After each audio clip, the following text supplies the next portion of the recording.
There was a time when the Stanley Cup was not a stranger to Toronto. During their glory years in the 1960s, the Maple Leafs proudly claimed the title NHL champions 4 times, including 3 in a row. Centered by a young man with twice the skill and twice the grace of players twice his size. David Keon, number 14. When they won those 3 in a row, and they won 3 in a row, it was always Keon. Always.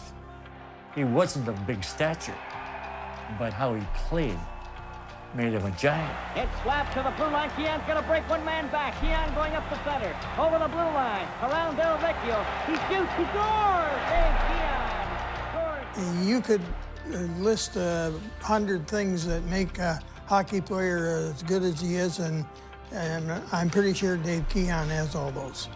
Tough to find anything that you'd say negative. The only thing I could think of negative was I wasn't as good as him.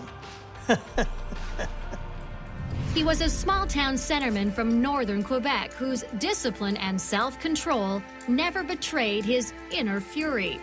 He had the passion of a gifted goal scorer and a relentless checker, a humble sportsman, a winner. You'd marvel at, how he could be the offensive player that he was and the best defensive player in the National Hockey League. When I first saw him, his skating ability and his vision of the ice and all the things that he was capable of doing were just astonishing. He took his abuse. Do you think players didn't want to whack him and try and get him? He was so elusive.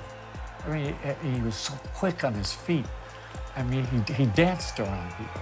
David Michael Keon played 15 seasons with the Toronto Maple Leafs, overarching the golden days of the original 6 and the era of expansion, scoring 20 goals or more in each of his first 6 seasons back when 20 goals was a rare and lofty sum. The last Stanley Cup Toronto won was 1967. Dave Keon led his team to victory. In '67, he outplayed John Beliveau. And John Beliveau was what, 6 inches, 8 inches taller than Dave and 25, 30 pounds heavier.